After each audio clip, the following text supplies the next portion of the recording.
क्रांति की शुरुआत जो है वो दूसरों से उम्मीद रखकर नहीं होती है। क्रांति की शुरुआत होती है खुद क्रांति बनने से।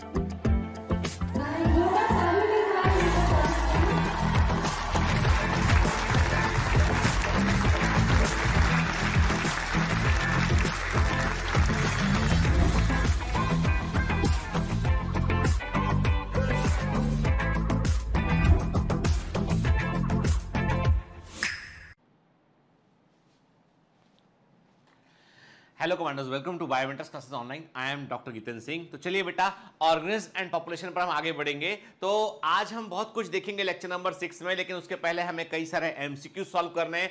हर बार लेक्चर के पहले हम कुछ एमसीक्यू सॉल्व करते हैं, जिससे हमें एक नया पर्सपेक्टिव मालूम चलता है। ये मालूम चलता है कि चैप्टर में किस तरह के क्वेश्चन और भी पूछे जा सकते हैं। मैंने आपसे पहले भी कहा था बेटा कि ये जो एमसीक्यू हैं ये आपके डीपीएस, आपके टेस्ट के अलावा एमसीक्यू हैं जो आपको मालूम होना चाहिए और जो एग्जाम में पहले पूछे गए, ठीक है ना। तो कई एमसीक्यू ऐसे जो हो सकता है आपको लगे कि पहले के सालों में पूछा गया है, लेकिन बेटा कोई प्रॉब्लम नहीं है ना। हम जो है लेक्चर के पहले हम एक बार उनको देख लें, at least we should know the answer की सही आंसर का क्या है पता हमको होना चाहिए। कि मैं बिल्कुल मानता हूं कि एनसीईआरटी पर बेस्ड पेपर जनरली आ रहा है पिछले 2-3 साल से, लेकिन यदि हम 2015-16 के पेपर को देखें तो हम ये पाते हैं कि थोड़ा सा पेपर जो है वो वेरी कर सकता है, और इसीलिए हमको हर लेवल पर तैयार रहना है। तो ये जो 10 एमसीक्यू होते हैं, ये मतलब 10 नई इंफॉर्मेशन, 10 जो प्रेजेंट इंफॉर्मेशन उसका एक नया वेरिएशन होते हैं, ठीक है। तो इनको हमें नोट कर लेने का है। क्लियर? चलिए तो अच्छे, आज का फर्स्ट क्वेश्चन हम देखते हैं। आज का पहला क्वेश्चन क्या हमारे सामने स्क्रीन पर, ठीक है। और ये मैंने आपसे पहले भी कहा था बेटा कि मोस्ट ऑफ द एमसीक्यू जो है वो उन्हें हम क्या बोल रहे हैं, उनके लिए हम एक टर्म यूज कर रहे हैं, out of the box MCQ बोल रहे हैं इसको हम, जो हमें पता हम रहना चाहिए, ठीक है ना। क्लियर? चलिए, तो आज का पहला क्वेश्चन जो है आपके सामने वो है, हेकिस्टोथर्म आर द प्लांट्स ऑफ। तो हेकिस्टोथर्म किस तरह के पौधे होते हैं? तो इसमें पहला ऑप्शन रखा है कोल्ड सॉइल प्लांट, दूसरा है शेड लविंग प्लांट, थर्ड है हाई टेम्परेचर प्लांट, फोर्थ है एक्सट्रीमली लो टेम्परेचर प्लांट, ठीक है। तो देखिए बेटा, अब सिंपल सी बात है कि हम बात करेंगे टेम्परेचर के अकॉर्डिंग प्लांट की बात करेंगे। तो जो प्लांट हाई टेम्परेचर में ग्रो करते हैं उन्हें मेगाथर्म कहते हैं, जो ऑप्टिमम टेम्परेचर में ग्रो करते हैं उन्हें हम जो है वो मीजोथर्म कहते हैं, जो लो टेम्परेचर में ग्रो करते हैं उन्हें हम जो है वो माइक्रोथर्म कहते हैं, लेकिन जो 0 से लेकर 10 डिग्री सेल्सियस टेम्परेचर तक ग्रो करते हैं उन्हें हम हेकिस्टोथर्म कहते हैं। तो आज के लेक्चर में ये हिस्सा हम देखने वाले हैं, ठीक है। तो मैं आपको पहले बता दिया कि भाई ये चीजें बड़ी इंपॉर्टेंट है, एग्जाम में पूछी जाती है बेटा। तो हमको टेम्परेचर के अकॉर्डिंग प्लांट किस तरह के होते हैं बताइए, क्या बताना है हमको। अब मैं आपसे एक क्वेश्चन भी करूंगा, उसका भी उत्तर दीजिएगा। हेलियोफाइट्स क्या होते हैं और स्कियोफाइट्स क्या होते हैं? What is the meaning of term heliophyte and what is the meaning of term sciophyte? Clear? तो चलिए अब दूसरा क्वेश्चन देखते हैं।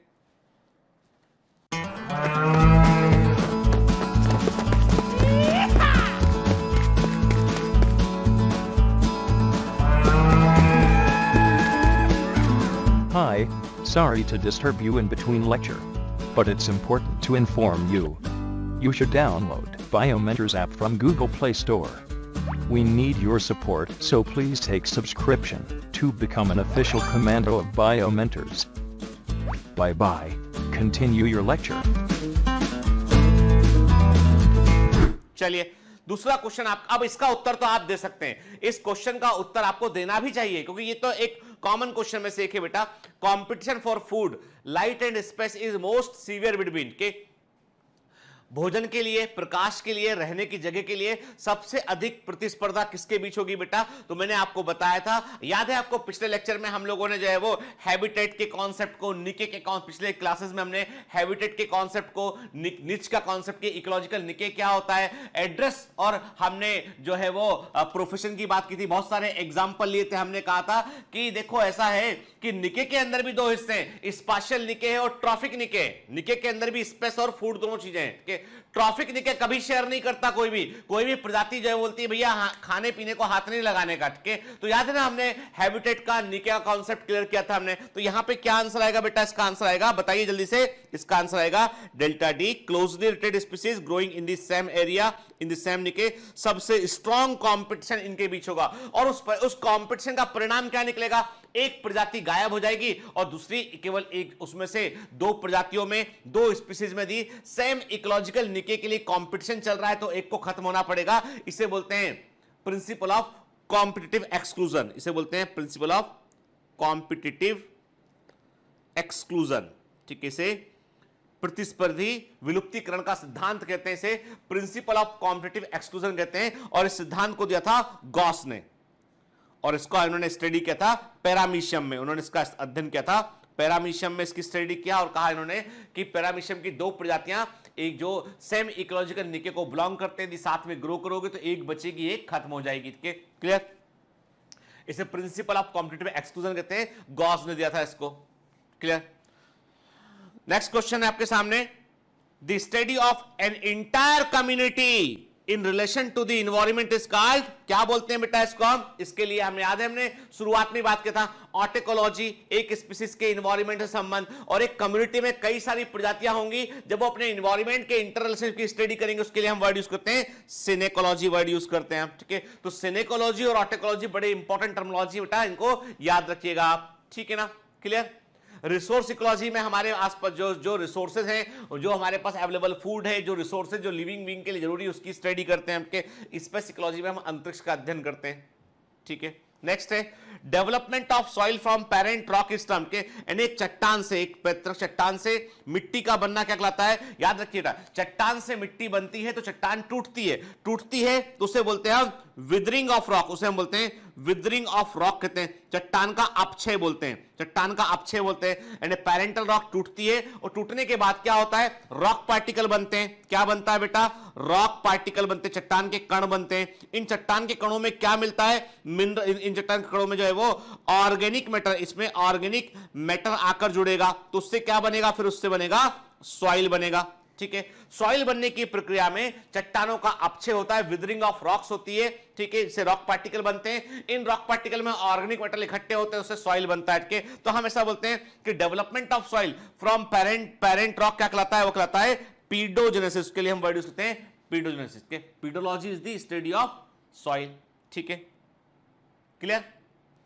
फिर इंडिया में, भारत में कोनिफरस फॉरेस्ट कहां पाए जाते हैं? इंडिया में कोनिफरस फॉरेस्ट कहां होते हैं बेटा? ये होते हैं हाई एल्टीट्यूड पर होते हैं, ये हाई एल्टीट्यूड पर होते हैं, तकरीबन 7,500 फीट की ऊंचाई पर आपको कोनिफरस फॉरेस्ट देखने मिलते हैं। और ये कहां पॉसिबल है? ये पॉसिबल है हिमालय के क्षेत्र में हमको ये देखने मिलते हैं, हिमालयन रीजन में हमको ये देखने मिलते हैं। क्लियर? ठीक है, नेक्स्ट क्वेश्चन है prairie and steppes are the part of natural region called, के प्रेरी और स्टेपीज प्राकृतिक क्षेत्र के हिस्से हैं, वो क्षेत्र कौन सा है बताइए? के याद रखिए, प्रेरी और स्टेपीज क्या होते हैं बेटा? मैंने प्रेरी, स्टेपीज, पॉम्पॉस सबके बारे में बात किया हुआ। तो प्रेरी और स्टेपीज क्या होते हैं बेटा? They are the temperate grassland के। तो गलती मत करना, प्रेरी ग्रासलैंड अलग होते हैं बेटा, गेहूं के मैदान टाइप के होते हैं, स्टेपीज अलग होते हैं। तो जो है वो जो टेम्परेट ग्रासलैंड के अंदर प्रेरी, स्टेपीज, पॉम्पॉस सब टेम्परेट जो है वो ग्रासलैंड में आते हैं। तो it is the best answer. ठीक है ना? It is the best answer. ठीक है, टेम्परेट ग्रासलैंड। नेक्स्ट है which of the following individual character can confer relatively better adaptability for plant growing in desert? के मरुस्थल में यदि एक पौधे को वृद्धि करना है तो कौन सा एक इंडिविजुअल कैरेक्टर, मतलब जो किसी पर निर्भर नहीं है, एक स्वतंत्र लक्षण है जो डेजर्ट में पौधे को रहने के लिए बेहतर प्रकार से अनुकूलित कर सकता है, बेटर एडाप्टिबिलिटी प्रोड्यूस कर सकता है? देखो बेटा, अब इसमें क्या है, इसमें आपको मोर करेक्ट आंसर चुनना है। आपको इसमें जो भी आंसर है उसमें से आपको मोस्ट करेक्ट आंसर चुनना है। देखो, रिडक्शन ऑफ लीफ सरफेस ये तो सही है, कोई डाउट नहीं। वेल डेवलप्ड रूट सिस्टम ये भी सही है।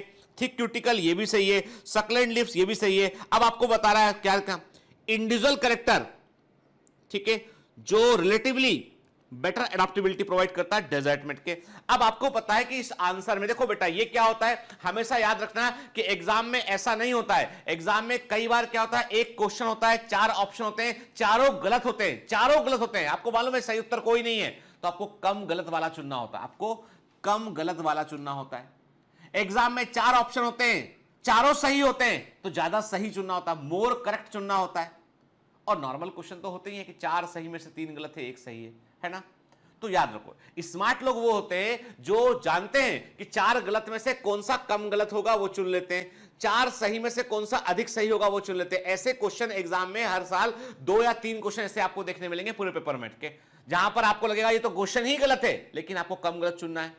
जहां क्वेश्चन में चारों सही है वहां पे ज्यादा सही चुनना है आपको, ध्यान रखिएगा। इसलिए conceptual clarity is very very important thing.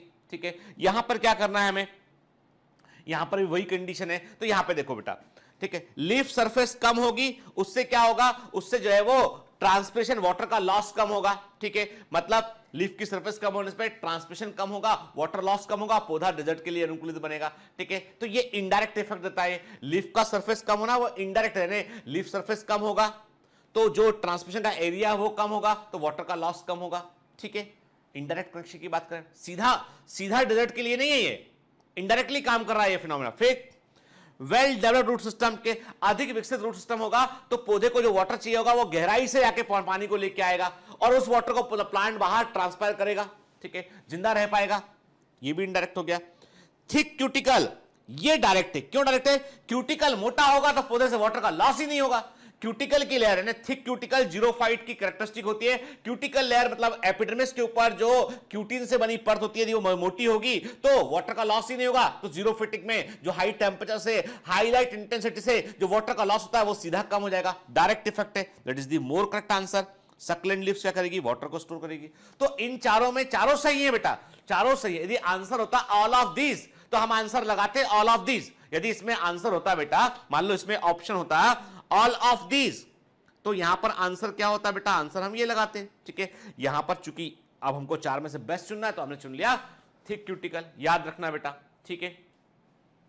फिर what if any is the distinction between climate and weather. अब बताओ क्लाइमेट और वेदर में क्या अंतर है? और ये मैंने आपको बहुत अच्छे से बताया हुआ है। मैंने आपको बताया हुआ है कि क्लाइमेट क्या होता है, वेदर क्या होता है। मैंने आपको अपनी घर की अलमारी वार्डरोब का एग्जांपल दिया है। मैंने के घर की कुछ बातें भी मैंने आपसे शेयर की थी उस समय, याद है ना अटके? तो वेदर क्या होता है? वेदर होती है कि टेम्परेरी प्रॉपर्टी। वेदर होता है एक climate is actually the average weather of an area के, यानी पूरे 365 दिन में वेदर में क्या परिवर्तन आए हैं। तो वेदर एक शॉर्ट टर्म प्रॉपर्टी है, क्लाइमेट एक लॉन्ग टर्म प्रॉपर्टी है के। तो जो एवरीडे का वेदर है उसी का एवरेज साल भर का क्लाइमेट है। तो क्लाइमेट एक लॉन्ग टर्म प्रॉपर्टी होती है। तो climate pertains to a longer period of time than weather के, ये लंबे समय तक रहता है क्लाइमेट के। क्लाइमेट का इंपैक्ट, क्लाइमेट को हम कहते हैं कि क्लाइमेटिक जोन्स होते हैं, ठीक है, वेदर जोन नहीं होते। Weather is a short term property, climate is a long term property, ठीक ना। अब ये बात भी सही है कि वेदर को क्लाउड कवर, क्लाउड उसको डिटरमाइन करता है, विंड से क्लाइमेट, लेकिन ये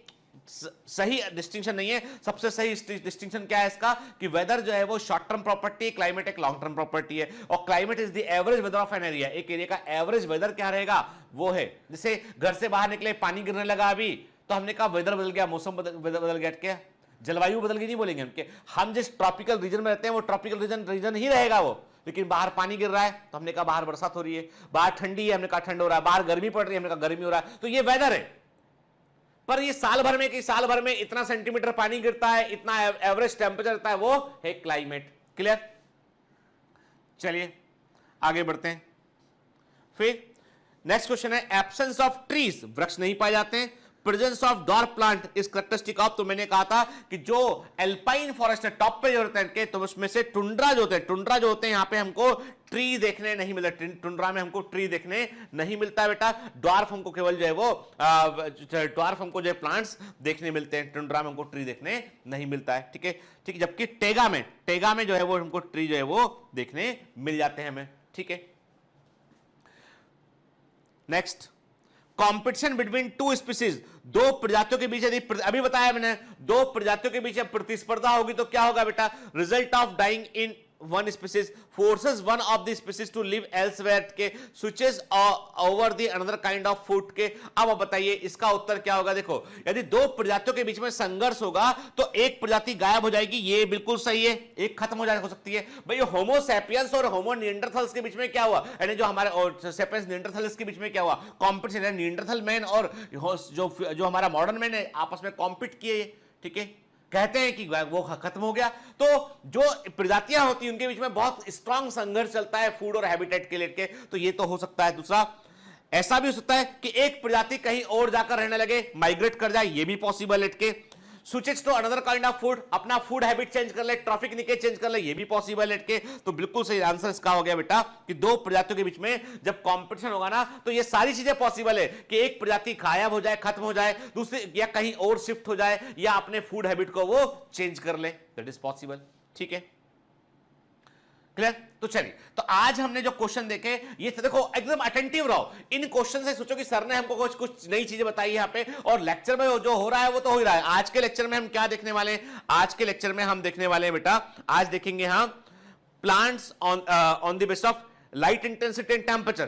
ठीक, लाइट इंटेंसिटी तापमान के आधार पर प्लांट क्या होते हैं। ठीक है, टोपोग्राफी और वेजिटेशन की बात करेंगे। सॉइल को हम डिटेल में देखेंगे। अभी तक हम सॉइल के क्वेश्चन कराते आपको आ रहे थे, आज हम सॉइल को डिटेल में देखेंगे। सॉइल प्रोफाइल की बात करेंगे हम, डेट्रीवोर्स की बात करेंगे, डेट्रिटस की बात करेंगे हम, और फायर क्या इन्वायरमेंटल फैक्टर है। आप देखा होगा हाल ही में अमेज़न के फॉरेस्ट में आग लग गया था, ऑस्ट्रेलिया के फॉरेस्ट में आग लग गया था, यूएसए के कुछ फॉरेस्ट में आग लग गया था, तो हम फॉरेस्ट को भी देखेंगे और बायोटिक फैक्टर के ऊपर हम बात करेंगे। तो आज का lecture one of the important lecture में से एक है बेटा, जिस पर बहुत सारे क्वेश्चन बनते हैं। तो देखो, है ना, मैंने कहा ना ये चैप्टर पूरा अवेयरनेस का है, ऑर्गेनिज्म एंड पॉपुलेशन, इकोसिस्टम और environmental issues, biodiversity. This chapter should be incorporated in your life. ये सीखने वाले चैप्टर है, इनसे हम सीखें, जीवन में उतारे वो चैप्टर है। ठीक है ना? चलिए, तो लेक्चर में कंटिन्यू करते हैं। Let's go to the lecture. Hello commandos, welcome to biomentors classes online. I am doctor Jitendra Singh. हम पढ़ रहे हैं इकोलॉजी, और इकोलॉजी में हम फर्स्ट चैप्टर में हैं ऑर्गेनिज्म्स एंड पॉपुलेशंस। याद रखिएगा, this is the fundamental and foundation chapter of ecology. सारे इकोलॉजी के कॉन्सेप्ट इस चैप्टर के अंदर है।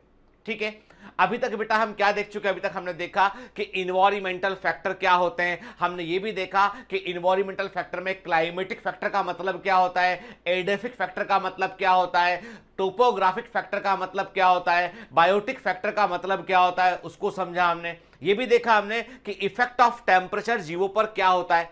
ठीक है, जीवों पर तापमान का प्रभाव क्या पड़ता है, उसको देखा हमने। रेनफॉल और टेम्परेचर से कैसे बायोम डिसाइड होते हैं, इसको भी देखा। ठीक है, और हमने डीपीएस में कई क्वेश्चन भी किए हैं इस चैप्टर के ऊपर, जिसमें कि हमको समझ में आया कि क्या अप्रोच हमको रखना है इस चैप्टर को समझने के लिए और क्वेश्चंस को सॉल्व करने के लिए। देखिए बेटा, ये चैप्टर ऐसा है, इसमें आप जितने अधिक एमसीक्यू सॉल्व करेंगे ना, उतना आपको फायदा होगा, क्योंकि ये इस चैप्टर से कई सारे नए क्वेश्चन भी पूछ लिए जाते हैं। ठीक है, थ्योरी से हमें वही एनसीईआरटी से क्वेश्चन करेंगे, लेकिन इंफॉर्मेशन को ऐसा घुमा फिरा कर देंगे कि आप कंफ्यूज हो सकते हैं। ठीक है, और उस कंफ्यूजन से बचने का तरीका है कि डीपीएस लगाइए और खूब सारे एमसीक्यू सॉल्व कीजिए। ठीक है, चलिए, तो आगे बढ़ने के पहले हम एक काम करते हैं। देखिए बेटा, हमारे पास जो चैप्टर है वो है सबसे बड़ा है ना, चैप्टर नंबर 13 जो हम पढ़ रहे हैं वो ऑर्गेनिज्म एंड पॉपुलेशन है। बाकी बाद के चैप्टर थोड़े कंपैरेटिवली छोटे हैं और लेस कॉम्प्लिकेटेड चैप्टर है उनके। तो पहला जो चैप्टर है वही सबसे बड़ा और फंडामेंटल चैप्टर है। ठीक है, देखिए, हम इतना जानते हैं कि हमारी जो अर्थ है, उस अर्थ पर जो है वो जीवन प्रेजेंट है, और हमारी अर्थ पर जो है हम जो कहते हैं ना कि फिजिकल इन्वायरमेंट है, उसका मतलब क्या हो गया? मैंने आपसे कहा था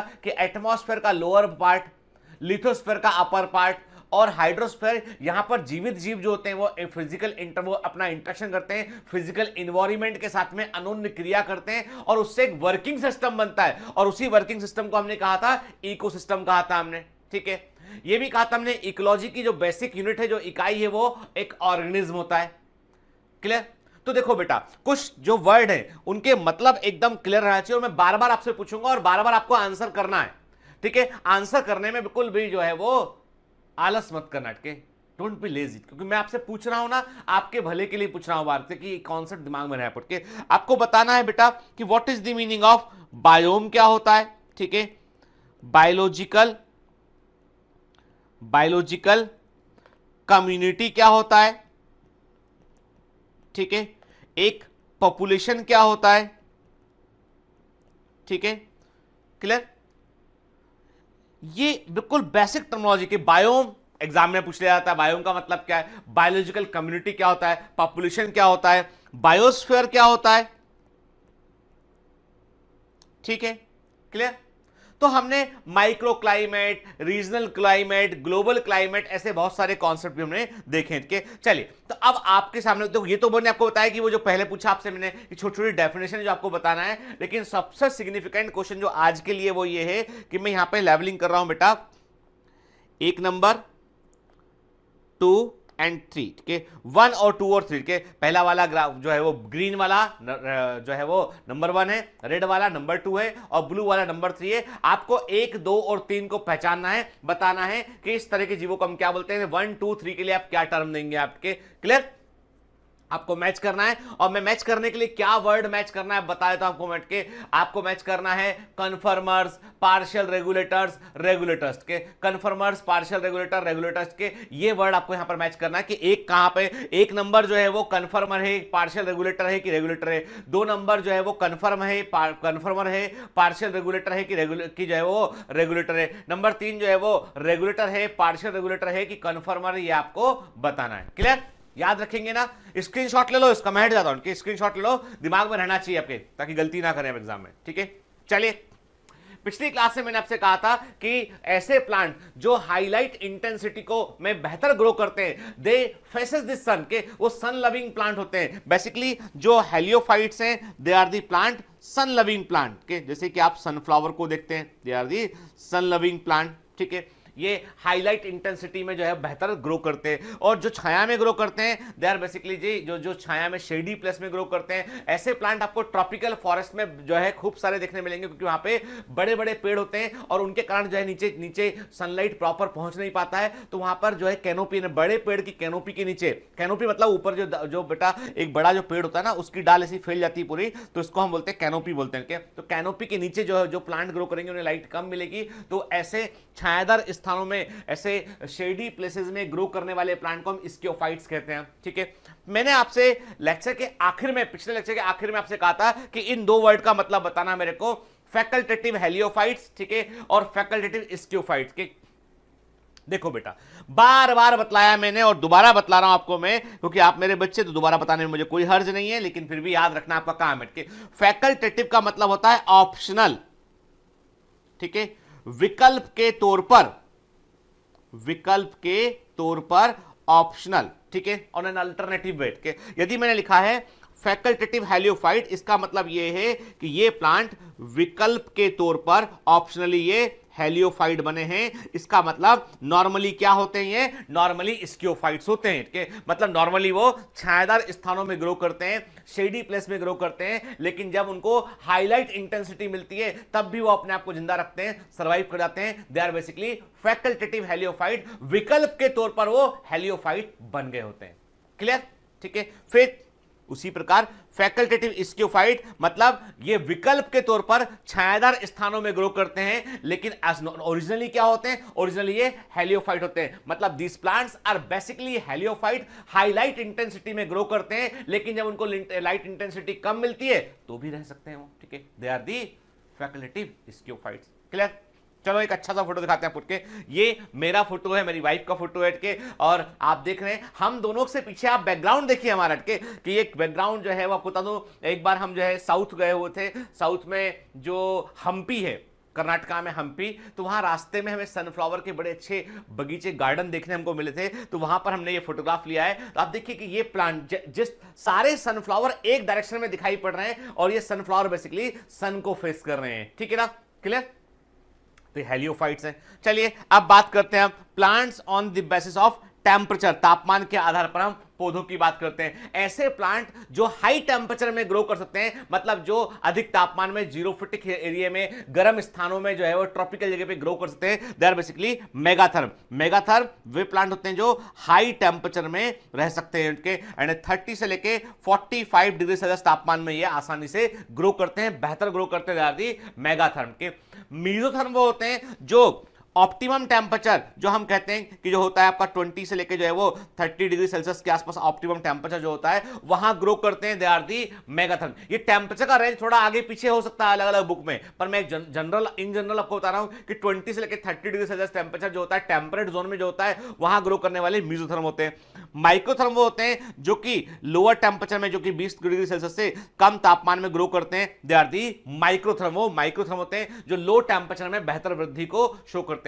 हेकिस्टोथर्म वो होते हैं जो कि वेरी लो टेम्परेचर को के हम कहते हैं कि जो कि जो है वो 10 डिग्री सेल्सियस से भी कम तापमान को लगभग 0 डिग्री सेल्सियस तापमान में भी ग्रो कर सकते हैं, वो हेकिस्टोथर्म होते हैं, झाड़ियां होती हैं इनके। They are plants that can grow in the polar area, जो पोलर एरिया में या जो टुंड्रा में ग्रो कर सकते हैं, वो हेकिस्टोथर्म होते हैं। तो टेम्परेचर के आधार पर प्लांट की 4 कैटेगरी हो गई। जो हाई टेम्परेचर पे ग्रो करता है मेगाथर्म हो गया है, जो 20 से 30 डिग्री सेल्सियस ऑप्टिमम टेम्परेचर पे ग्रो करता है वो मीजोथर्म हो गया है, जो 20 डिग्री सेल्सियस से कम तापमान पे ग्रो करता है वो माइक्रोथर्म हो गया, और जो बर्फीले हिस्से में भी ग्रो कर सकती झाड़ियां वो हेक्सिस्टोथर्म होती हैं।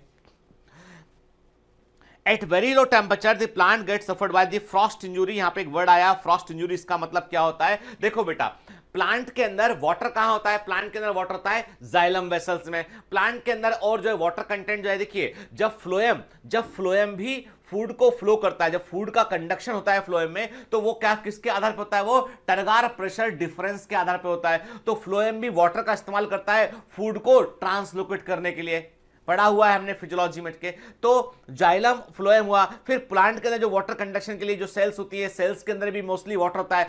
सेल्स के अंदर सेंट्रल वैक्यूल में वाटर भरा होता है, प्लांट सेल में बड़ा सा सेंट्रल वैक्यूल होता है, उसमें वाटर भरा होता है। जब टेम्परेचर काफी कम होगा तो वो जो वाटर है वो जम जाएगा, आइस में कन्वर्ट हो जाएगा, और आइस का वॉल्यूम जो होता है वो वाटर से थोड़ा अधिक होता है, तो सेल्स फटने लगेंगी और जो जाइलम और फ्लोएम भी बस्ट हो जाएगा। क्योंकि जब बर्फ जमेगा ना, तो आप कभी देखना कि आप कभी फ्रिज में सिंपल सा एक्सपेरिमेंट करके देखिएगा कि बर्फ का, हमारे घर में फ्रिज होता है, फ्रिज में जो है वो एक ट्रे होता है जिसमें हम बर्फ को जमाते हैं, उस ट्रे को पूरा पानी से भर दीजिएगा और आप उसका लेवल को का फोटो ले लीजिएगा कहां तक भरा आपने, और उसको फ्रिज में आप जमने रख दीजिएगा। जब वो आइस में कन्वर्ट होगा ना, आप देखेंगे कि थोड़ा सा ऊपर निकला, लेवल उसका ऊपर आ गया, आइस का वॉल्यूम जो है वो अधिक रहता है। ठीक है, सबसे अधिक डेंसिटी का वाटर होता है 4 डिग्री सेल्सियस पर, के मैक्सिमम डेंसिटी वाटर का होता है 4 डिग्री सेल्सियस पर। जैसे ही 4 डिग्री सेल्सियस से नीचे आप आ जाते हैं, बर्फ के रूप में जमा होता है, वैसे ही उसका डेंसिटी कम हो जाता है और वो फैल जाता है। ठीक है, तो उससे क्या होता है कि जो बारीक बारीक वीन्स हैं, मिड रिब है, प्लांट के अंदर जो जाइलम फ्लोएम जो भी हिस्से सेल है, उनके अंदर वो जब वो आइस में कन्वर्ट होगा तो वो बढ़ जाएगा वॉल्यूम, तो वो सेल्स फट जाएंगी, इसे फ्रॉस्ट इंजरी कहते हैं। ठीक है, और ऐसे बहुत अधिक यदि बहुत हायर टेम्परेचर होगा तो उसका प्लांट का क्लोरोफिल डिस्ट्रॉय हो जाएगा हाई टेम्परेचर पर, ऑक्सीडेशन होने के कारण के, यानी जो हाई टेम्परेचर पर जो ऑक्सीजन होगा वो हाईली एक्टिव हो जाएगा और वो क्लोरोफिल को डैमेज कर देगा। इसे बोलेंगे हम सोलराइजेशन बोलेंगे। तो हाईलाइट इंटेंसिटी में क्लोरोफिल का डैमेज होना सोलराइजेशन कहलाता है। ठीक है, क्लियर? अब आपके सामने एक बड़ा सुंदर सा सीनरी दिखाई पड़ा, फोटोग्राफ दिखाई पड़ रहा है। क्या कोई अंदाजा लगा सकता है कहां का फोटोग्राफ हो सकता है? आप में से जो लोग हिमाचल के हैं वो समझ गए इस बात को कि ये फोटोग्राफ जो है वो हिमाचल का। ठीक है, this photograph is of Kullu valley. ठीक है, ये कुल्लू वैली का फोटोग्राफ है। ठीक है, ठीक, आप देख रहे हैं बड़ा सुंदर सा हरियाली दिखाई पड़ रही है आपको, फॉरेस्ट दिखाई पड़ रहा है आपको, छोटे छोटे सुंदर से घर दिखाई पड़ रहे हैं। And this is the one of the fantastic tourist place. के कुल्लू वैली की बात करें, हम मनाली की बात करें, हम हिमाचल की बात करें, that is the Kullu valley. ठीक है, ना कुल्लू मनाली है ना। ठीक है, चलिए, and this is the photograph of, ये कहां का फोटोग्राफ है? यहां पे आपको क्या वैसी ग्रीनरी दिखाई पड़ रही है? नहीं दिखाई पड़ रही है आपको, यहां पे केवल माउंटेन दिखाई पड़ रहा है पर ग्रीनरी नहीं दिखाई पड़ रही है। ये है लाहुल वैली, ये है लाहुल वैली। ठीक है, और इंटरेस्टिंग बात ये है कि कुल्लू वैली और लाहुल वैली, एक तरफ ये कुल्लू वैली है, देखो कोई माउंटेन जो होता है ना, माउंटेन के बेस में होती बेली, बेली हमेशा जो घाटियां होती है वो माउंटेन के आधार में बेस में होती है। तो एक तरफ ये कुल्लू वैली है और एक तरफ ये लाहुल वैली के, एक ही माउंटेन के दो अपोजिट साइड में जब देख रहे हैं तो आपको जो है वो डायरेक्शन का फर्क है, केवल डायरेक्शन का फर्क है। एक तरफ कुल्लू वैली, एक तरफ लाहुल वैली है। के आप दोनों में फर्क आप देख पा सकते हैं कि एक एकदम ग्रीन दिखाई पड़ रही है, हरी भरी दिखाई पड़ रही है, और एक जो है आपको जो है वो बंजर के समान दिखाई दे रही है। ठीक है, देखिए कहने का मतलब क्या है? In India southern slope of all mountains are more green. के भारत में जितने भी पहाड़ी क्षेत्र हैं, माउंटेन्स हैं, उनके दक्षिणी हिस्सा जो है वो अधिक हरा भरा है, क्योंकि वहां पर सनलाइट जो है वो प्रॉपर मिलता है। कि वहां पर रेनफॉल प्रॉपर होता है, वहां पर सनलाइट प्रॉपर मिलता है। इसलिए हमारा इंडिया की में जो ज्योग्राफिकल पोजीशन के अकॉर्डिंग बात करें, अभी हम बात कर रहे हैं, basically we are talking about the topography. हम अभी टोपोग्राफी के बारे में बात कर रहे हैं, जिसके बारे में एनसीईआरटी में बहुत कम लिखा हुआ है, लेकिन एग्जाम में क्वेश्चन आ सकता है, इसलिए इसको डिस्कस कर रहे हैं। टोपोग्राफी का मतलब है ज्योग्राफी ऑफ द अर्थ के, टोपोग्राफी फैक्टर का मतलब है वे फैक्टर, वे एनवायरमेंटल फैक्टर जिनका संबंध ज्योग्राफी के साथ में होता है। तो हमारे इंडिया की अपनी एक ज्योग्राफी के, हमारे इंडिया में नॉर्थ ईस्ट का जो हिस्सा है वहां पर आपको हिमालय के रेंजेस दिखाई पड़ते हैं, आपको के हिमालय माउंटेन दिखाई पड़ता है, ठीक है।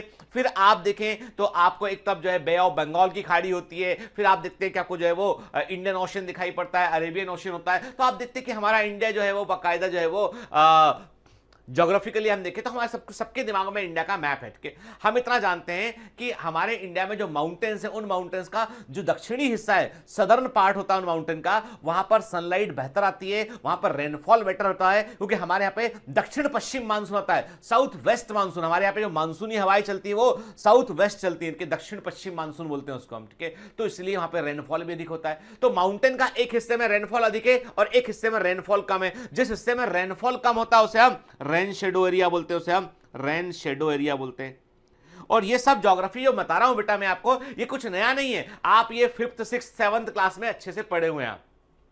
पूरा आपका जो मैं बता रहा हूं ये कुछ भी ऐसा नहीं है जो आपने कभी जिंदगी में ना पढ़ा हो, ये सब जो है छोटी क्लासेस में दिया हुआ है। तो हम क्या बात करें कि रेन शेडो एरिया माउंटेन के उस हिस्से में होता है जहां पर जो है वो रेनफॉल कम होता है, तो क्योंकि मानसूनी हवाएं आएंगी, दक्षिण पश्चिम मानसून है और सदर्न हिस्से में टकरा के वो अपने वाटर को रिलीज करेंगी और हल्की होकर हवाएं ऊपर से निकल जाएंगी माउंटेन के, दूसरी तरफ बारिश नहीं होगी। फिर सनलाइट जो होता है, जो सन का जो हमारी अर्थ का जो एक्सेस है, जो इंडिया की पोजीशन है, जो सन की पोजीशन है, उसमें सबसे बेहतर सनलाइट दक्षिणी हिस्सों को मिलती है, इसलिए वो हरे भरे होते हैं, ठीक है। नॉर्थन स्लोप जो होते हैं वहां वो कम हरे भरे होते हैं, ठीक है। जैसे एग्जांपल इसका है कि देखिए हिमालय का, हमारे इंडिया में हिमालय के सदर्न स्लोप, दक्षिणी जो ढाल है, स्लोप मतलब ढाल, पहाड़ की ढाल की बात करें हम के, तो हमारे इंडिया में जो हिमालय के सदर्न स्लोप है वहां पे कुल्लू वैली है, हरी भरी है, जबकि उसके नॉर्थन स्लोप में क्या लाहौल वैली है जो कि हरी भरी नहीं है। हमने दोनों की तस्वीरें देखकर इस बात को प्रूफ किया हमने कि हाँ ऐसा सही है ये, ठीक है। फिर अब अक्सर आप देखते हो कि आपको खबर आती है कि बंगाल में जमकर पानी गिरा, कलकत्ता में जमकर बारिश पानी गिर के, वेस्ट बंगाल में आपको बाढ़ की खबर आती है, आपको खबर आती है कि कलकत्ता में पानी रुका गया है, इतना पानी भरा गया है कि शहर कुछ दिन के लिए रुक गया है। तो वक्त तस्वीरें देखते हैं आपको पीली पीली येलो कलर की टैक्सी जो कलकत्ता में चलती है वो आपको दिखाई पड़ती, पानी जो है वो उनके पहिए पूरे ढक दिया, इतना वाटर वहां पे है ना। तो अब प्रश्न उठता है कि वाई वेस्ट बंगाल में इतना रेनफॉल क्यों होता है? उसका कारण है बेटा कि बे ऑफ बंगाल में सबसे अधिक रेनफॉल का कारण होता है वहां पर प्रेजेंट जो है बड़ी बड़ी हिमालय की जो माउंटेन है, बड़े सारे हिमालय की ऊंची चोटियां वहां पर प्रेजेंट है। तो जो high altitude mountain chain Himalaya की जो होती है वो मानसूनी हवाओं को रोक देती है यहाँ पे, और इसलिए मानसूनी हवाएं जब वहां पे इकट्ठी होती है तो वो जोर से रेनफॉल करती है। तो बंगाल की खाड़ी में, बे ऑफ बंगाल में हैवी रेनफॉल, भारी वर्षा का कारण होता है high altitude mountain chains of the eastern part of Himalaya, Himalaya के पूर्वी हिस्से की जो हाई एल्टीट्यूड ऊंची पर्वत श्रृंखलाएं हैं वो बे ऑफ बंगाल में हैवी रेनफॉल का कारण होती है। फिर क्या कारण है? राजस्थान में पानी कम गिरता है, उसके आगे और पानी अधिक गिरता है, क्योंकि राजस्थान में कोई भी ऐसा माउंटेन नहीं है, राजस्थान में कोई भी ऐसा माउंटेन नहीं है जो इतना ऊंचा हो जो मानसूनी हवाओं को रोककर उनसे बारिश करवा सके। याद रखिए जो पहाड़ है ना, पहाड़ बड़े इंपॉर्टेंट है, वे मानसूनी हवाओं को रोकते हैं और मानसूनी हवाएं इकट्ठी होती है, कंडेंस होती है, तो वो रेनफॉल करती है। तो राजस्थान में जो अरावली माउंटेन है, राजस्थान में जो माउंटेन है वो अरावली माउंटेन है, वो सबसे पुराने माउंटेन में से एक है। Himalaya is a new mountain, Himalaya is a new mountain, जबकि जो अरावली माउंटेन है वो सबसे पुराने माउंटेन में से एक है और धीमे धीमे वो छोटा हो रहा है हाइट में, तो मानसूनी हवाएं उसके ऊपर से निकल जाती है, इसलिए आपको राजस्थान में अरावली माउंटेन चेन की ऊंचाई कम होने के कारण आपको रेनफॉल कम दिखाई पड़ता नहीं होता है, रेगिस्तानी एरिया भी दिखाई पड़ता है वहां पे। आपके दिमाग में क्वेश्चन आ रहा है सर ये ज्योग्राफी पढ़ा रहे हो या जनरल नॉलेज पढ़ा रहे हो या इकोलॉजी पढ़ा रहे हो, हमारे एनसीईआरटी में तो लिखा ही नहीं। जो मैं बोलता हूं, ठीक है, पढ़ाता हूं देख एनसीईआरटी से, वो एग्जाम में जरूर आता है, और जो मैं एनसीईआरटी के अलावा पढ़ाता हूं वो भी एग्जाम में आता है, ठीक है। एमसीक्यू बुक उठा के देख लीजिएगा आप, कि आपको मिल जाएंगे सारे ये क्वेश्चन जो बता रहा हूं, ये सारे क्वेश्चन पहले सालों में पूछे गए और एग्जाम में पूछे गए क्वेश्चन पर ही हम बात कर रहे हैं उसके ऊपर, ठीक है ना, समझ गए। तो हमने डायलॉग को मॉडिफाई कर लिया हमने कि जो मैं बोलता हूं वो मैं करता हूं और जो मैं नहीं बोलता हूं वो मैं डेफिनेटली करता हूं। जो मैं पढ़ता हूं एग्जाम में आएगा, और जो मैं एनसीईआरटी से पढ़ता हूं एग्जाम में आएगा, जो एनसीईआरटी के आसपास से पढ़ता हूं, बियॉन्ड द एनसीईआरटी पढ़ता हूं, वो भी एग्जाम में आ सकता है। ठीक है, डायलॉग को मॉडिफाई कर लिया हमने। चलिए तो अब आप हम देख रहे हैं फिर से छोटी क्लास की ज्योग्राफी में हम आ गए। हमने देखा कि एक तरफ हमको दिखाई पड़ रहा है हिमालय अटके, ये पूरा हिमालय अटके। ठीक है, तो ये जो मानसूनी हवाएं आती हैं वो कैसे आती हैं, वो दक्षिण पश्चिम है। मानसूनी हवाओं का जो डायरेक्शन होता है वो ऐसा होता है कि जो आपकी मानसूनी हवाओं का डायरेक्शन होता है वो ऐसा होता है कि तो यहां पर जो हिमालय माउंटेन है वो उनको रोकता है, जिसके चलते जो है heavy rainfall bay of Bengal है, बंगाल की खाड़ी में हैवी रेनफॉल होता है। फिर आप देख रहे हैं, आपको दिखाई पड़ रहा है ये थार डेजर्ट दिखाई पड़ रहा है, यहां पर ये अरावली माउंटेन है, ये छोटा है। यदि आप अरावली माउंटेन लंबा होता ना तो राजस्थान में जमकर पानी गिरता। कह रहा हूं यदि अरावली माउंटेन लंबा होता तो राजस्थान में जमकर पानी गिरता, और रेगिस्तान होता पाकिस्तान में, जो पूरा रेगिस्तान राजस्थान का पाकिस्तान शिफ्ट कर गया होता, क्योंकि वहां पर फिर पानी कम गिरता। आ रही बात समझ में?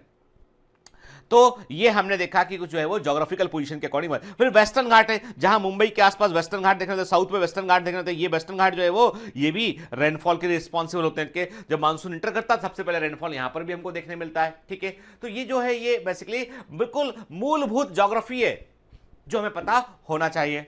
ठीक है, देख सकते हैं आप पिक्चर के, आप ये बिल्कुल जाना पहचाना फोटोग्राफ है हमारे भारत का कि जब भी पानी जोर से गिरता है तो आपको ये सीन देखने मिलते हैं। आप देखिए सड़क पर लोग निकल रहे हैं, रोड है ये रोड, ठीक है, नदी नहीं है। क्या लगता है आपको बाइक लेके कोई नदी में उतरेगा आदमी? देखो आप इतने लोग हैं, साइकिल बाइक सब दिखाई पड़ रहा है, सड़क है जो नदी में कन्वर्ट हो गई है। ठीक है, आप बोलोगे सर ये इतना हैवी, मैं क्लियर कर दूं आपको, जो हैवी रेनफॉल है क्या ये ऐसा हमको हर समय ये कंडीशन फेस करनी पड़ेगी? मैं फिर यहां पर कहता हूं कि यहां पर भी हमारे जो भी पॉलिसी मेकर्स हैं उनको सोचने की जरूरत ये है कि इतना हैवी रेनफॉल होता है, तो बीच में एक प्रोजेक्ट चला था नदियों को आपस में इंटरलिंक करें। भाई रेनफॉल होने पर ऐसी बाढ़ की नौबत क्यों आती है? इसलिए आती है क्योंकि जो एक्स्ट्रा वाटर है उस वाटर को आप इस्तेमाल नहीं कर पा रहे हैं, वो वाटर इतना अधिक पोर हो गया है कि उस वाटर को आपको समझ में नहीं आ रहा है ये वाटर जाएगा, तो वो पूरा शहर नदी में कन्वर्ट हो गया। एक्चुअली में यदि नदियों को हम आपस में इंटरकनेक्ट कर देंगे ना, उससे बड़ा फायदा होगा कि नदियों का कभी भी लेवल ऊपर नहीं होगा, क्योंकि जहां पे कम वाटर है वहां पर भी वाटर पहुंच जाएगा। दूसरा इसके अलावा ये कि प्रॉपर ड्रेनेज सिस्टम यदि रखेंगे, हम वाटर हार्वेस्टिंग सिस्टम प्रॉपर रखेंगे तो कुछ काफी हद तक हम इस समस्या से बच सकते हैं। ठीक है, फिर आप देख सकते हैं, चलिए अब ये फोटोग्राफ क्या शो कर रहा है? This is again a photograph that shows the significance of soil. के मातृभूमि, मिट्टी की बात कर रहे हैं हम। के हम क्या बोलते हैं? हम बोलते हैं कि ये मेरी मातृभूमि है, के मतलब ये मेरा होमलैंड है, ये मेरा मदरलैंड है। हम कहते हैं कि हम सारा कुछ जो है वो हमारा जो पैट्रियोटिज्म है, जो राष्ट्रवाद की भावना है, वो जमीन से जुड़ी होती है। क्योंकि बेटा बहुत पुराने समय से मनुष्य के मस्तिष्क में एक चीज रही है कि जमीन जो है उसको मां का दर्जा दिया गया है, मातृभूमि बोला गया। क्यों बोला गया? क्योंकि जमीन में हम अनाज उगाते हैं और उस अनाज से ही हम अपना पेट भरते हैं, अपने परिवार को पालते हैं। आज भी एग्रीकल्चर को प्राइमरी सेक्टर कहा जाता है। आज भी कृषि जो है वो प्राइमरी सेक्टर है। किसी भी देश की इकोनॉमी का में एक बड़ा भारी कंट्रीब्यूशन एग्रीकल्चर का होता है। और जो देश कृषि नहीं कर पाते वो मशीनें बनाते हैं। यूरोपियन कई ठंडे देश के देश है, वहां पे खेती नहीं थी, लेकिन वो मशीनें खा नहीं सकते हैं, खाने के लिए अनाज चाहिए उनको, और वो फिर उन मशीनों को बेचकर उस पैसे से अनाज खरीदते हैं। हम सबसे भाग्यशाली देशों में से एक हैं जहां पर भर के खूब जमकर अनाज पैदा होता है, और उस अनाज से हम अपने आप को आत्मनिर्भर कर लिए हैं। कि हमको किसी के सामने हाथ फैलाने की जरूरत नहीं पड़ती खाना खाने के लिए, अनाज के लिए। कोई बोलता है हमको विकासशील देश, तो बोलता रहे, क्योंकि जिस दिन हमने अनाज देना बंद कर दिया ना, तो जो विकसित देश है वो मशीनें नहीं खा पाएंगे। लेकिन बात इतनी सी है कि हमको अपने आप को एम्पावर करना पड़ेगा। एजुकेशन के लेवल पर, हर स्तर पर हमको अपने आप को जो है वो बेहतर करना होगा। बेसिकली एक नागरिक के तौर पर हमको अपने अंदर बहुत सारे अच्छे कैरेक्टर डालने पड़ेंगे। आप किसी से उम्मीद मत कीजिए, आप अपने आप से उम्मीद कीजिए। अपने आप को आप बिल्कुल बेटर, एक बेहतर सिटीजन, रिस्पॉन्सिबल सिटीजन बना लीजिए, और हर आदमी ऐसा सोचेगा ना, देश अपने आप आगे निकल जाएगा। जापान कभी जाइएगा, आप देखिएगा जापान का हर आदमी जो है एक बहुत ही रिस्पॉन्सिबल सिटीजन है। इसलिए देश इतना छोटा होने के बावजूद बहुत आगे। मिट्टी की बात करेंगे अभी हम, के तो मिट्टी के बारे में हम कोई भाषण नहीं देंगे। हम ये बात करेंगे कि सॉइल फैक्टर को हम बोलते हैं एडेफिक फैक्टर बोलते हैं। अब ये क्या होते हैं? ठीक है, ठीक, देखिए स्टडी ऑफ सॉइल को हम एडेफोलॉजी कहते हैं। इसके बारे में एक परफॉर्मेंस एनहांसमेंट शीट ऑलरेडी बेटा दे दिया गया है, उसको एक बार पढ़ लेना। आपके father of edaphology दोक्याचेव, Russian scientist है दोक्याचेव, उनको हम दोक्याचेव रशियन साइंटिस्ट, इनको हम फादर ऑफ एडेफोलॉजी कहते हैं। ठीक है, soil is the upper crust of the earth in which the plant root can enter और प्रेजेंट। के बिल्कुल सिंपल डेफिनेशन ये है कि सॉइल क्या होता है। तो सॉइल का बिल्कुल सिंपल डेफिनेशन ये है कि जमीन का भूप्रपट्टी का अर्थ क्रस्ट का वो हिस्सा होता है जहां तक पौधे की जड़ें पहुंच सकती हो, वो सॉइल होता है। ठीक है, सॉइल फॉर्मेशन की प्रक्रिया को हम पीडोजेनेसिस कहते हैं, IMP है। ठीक है, और इसकी शुरुआत कैसे होती है बेटा? इसकी शुरुआत होती है चट्टानों के टूटने से, विदरिंग ऑफ रॉक सेट के छोटी चट्टानें टूटती हैं, बारीक बारीक स्मॉल पार्टिकल में कन्वर्ट होती है, और इन स्मॉल पार्टिकल में ऑर्गेनिक मैटर ह्यूमस मिक्स होता है, उससे सॉइल बनती है। तो सॉइल बनने की प्रक्रिया को हम पीडोजेनेसिस कहते हैं। ठीक है, और इसकी शुरुआत विदरिंग ऑफ रॉक से होती है। और किसी भी निर्जन जगह पर जहां पे केवल चट्टानें होती हैं, वहां पर सबसे पहले जीव जो ग्रो करते हैं, वहां पर सबसे पहले जीव जो ग्रो करते हैं, जो पायोनियर जीव होते हैं, वो होते हैं लाइकेन। ठीक है, लाइकेन, और वो कौन से लाइकेन? Crustose lichen. ठीक है, लाइकेन पहले जीव होते हैं जो किसी निर्जन चट्टान के ऊपर ग्रो करते हैं, और क्रस्ट, और उसके बाद वहां पे चट्टान के ऊपर ग्रो करेंगे, और विदरिंग ऑफ उसके जब ये ग्रो करते हैं तो वहां पे इनके जो केमिकल्स होते हैं उसके थ्रू वहां पे जो चट्टान के बारीक बारीक पार्टिकल जो है वो उनकी केमिकल विदरिंग होती है। फिर ये लाइकेन वहां मर जाते हैं। मरने के बाद लाइकेन का ऑर्गेनिक मटेरियल उस पार्टिकल में मिक्स होता है, तो हल्की सी सॉइल बनती है। फिर दूसरे लाइकेन ग्रो करते हैं। ऐसे कई सालों तक लाइकेन ग्रो करता है, और वहां पे धीमे धीमे जो है वो विदरिंग ऑफ रॉक हो रहा होता है, चट्टानें बारीक बारीक कन्वर्ट टूट रही होती है, वो केमिकल एक्शन से इसके, और लाइकेन के मरने से ऑर्गेनिक मटेरियल इकट्ठा हो रहा होता है। फिर यहां पे थोड़ी सॉइल बन जाती है। उस सॉइल पर फिर जो है फोलियोज लाइकेन ग्रो करता है। देन हम देखते हैं कि जो है वो उसके बाद फिर क्या होता है कि मॉसेस ग्रो करते हैं, और ऐसा कई सौ वर्षों, हजारों वर्ष तक चल रहा होता है, और उसके बाद वहां पे एक बड़ा सा फॉरेस्ट बन जाता है। ये जीवन की शुरुआत है, ये शुरुआती है। कोई हर एक जंगल जो बड़ा से बड़ा फॉरेस्ट आप देख रहे हैं एक जमाने पर, वो केवल चट्टान रहा होगा, और वहां पे फिर जो है वो जीवन धीमे धीमे जीवन शुरू हुआ होगा। ठीक है, तो अब सॉइल जो होती है वो बेसिकली मेनली दो तरह की होती है। एक रेसिडुअल सॉइल होती है, ये वो सॉइल होती है जहां पर बनती है वही प्रेजेंट रहती है, ये ट्रांसपोर्टेड नहीं होती है। दूसरी ट्रांसपोर्टेड सॉइल होती है, मतलब ये ट्रांसपोर्ट होके जहां बनती है वहां से कहीं किसी और एरिया में, दूसरे एरिया में ये पहुंच जाती है। जैसे कि रनिंग वाटर के एलुवियल सॉइल जो है वो सॉइल होती है जो बहते हुए पानी से आती है के, और आपको इसको हिंदी में इसको बोलते हैं, बड़ा अच्छा वर्ड है हिंदी में, जलोढ़ मिट्टी के। जलोढ़ मिट्टी का मतलब होता है वाटर से ट्रांसपोर्ट की गई सॉइल के। और आपके जो गंगेटिक प्लेन्स है, ब्रह्मपुत्र का मैदान है और गंगा का मैदान है, गंगेटिक प्लेन्स है, वो सब के सब जो है वो एलुवियल सॉइल को रिप्रेजेंट करते हैं। और भारत में सबसे कॉमन जो सॉइल है वो एलुवियल सॉइल है, और ये सॉइल सबसे फर्टाइल सॉइल में से भी एक है। ठीक है, बेहतर सॉइल है। कोलुवियल सॉइल ग्रेविटी के अकॉर्डिंग ऊंचे स्थान पर बनती है, सरक कर फिर नीचे की ओर पहुंच जाती है। फिर विंड फ्लो से हवा के द्वारा उड़कर गई सॉइल को हम क्या बोलते हैं? इओलियन सॉइल बोलते हैं। और लैंडस्लाइड, चट्टान के खिसकने से कोई सॉइल यदि नीचे आता है तो उसको हम बोलते हैं ग्लेशियल सॉइल कहते हैं। तो ग्लेशियल सॉइल लैंडस्लाइड से आती है। ठीक है, the soil of plains in India are mainly alluvial के। भारत के मैदानों की, चाहे गंगा का मैदान हो, चाहे ब्रह्मपुत्र का मैदान हो आसाम में के, तो जो भारत के मैदानों की जो सॉइल है, इंडियन प्लेन्स की सॉइल है, वो मेनली एलुवियल सॉइल है। विंध्याचल और साउथ की जो सॉइल है वो रेसिडुअल। दक्षिण भारत साउथ की जो सॉइल है बेसिकली वो क्या, वो रेसिडुअल सॉइल है। ठीक है, ऐसी सॉइल जो कैल्शियम कार्बोनेट से धनी होती है, the soil which is rich in calcium carbonate, उसे हम कैल्केरियस सॉइल कहते हैं। ऐसी सॉइल जिसके अंदर आयरन और एल्यूमिनियम के ऑक्साइड बड़ी मात्रा में होते हैं, the soil which is rich in the iron and aluminium oxides, उसको हम लेटराइल सॉइल कहते हैं। ऐसी सॉइल जिसमें ऑर्गेनिक मैटर बड़ी मात्रा में होता है उसको हम पीट बोलते हैं, पीट कहते हैं, IMP है। ठीक है, फिर मोस्ट फर्टाइल सॉइल क्या होती है? ब्लैक सॉइल विद ह्यूमस के। काली मिट्टी जिसमें ह्यूमस होता है, उसको ह्यूमस मतलब ऑर्गेनिक मैटर के, ये सबसे अच्छी फर्टाइल मिट्टी में से एक होती है। याद रखना बेटा, जो पहाड़ी क्षेत्र होते हैं, हिली एरिया होते हैं, वहां की सॉइल हल्की सी एसिडिक होती है, क्योंकि वहां पर जो है वो केमिकल रिएक्शन जिस तरीके से सॉइल के अंदर होते हैं, ह्यूमस फॉर्मेशन जो भी केमिकल रिएक्शन होते हैं वो बेसिकली एसिडिक नेचर के होते हैं। तो सॉइल्स ऑफ हिल जो होती है बेसिकली वो एसिडिक नेचर की होती है। ठीक है, what is the meaning of soil profile? कभी आपने देखा है स्लाइस ऑफ केक?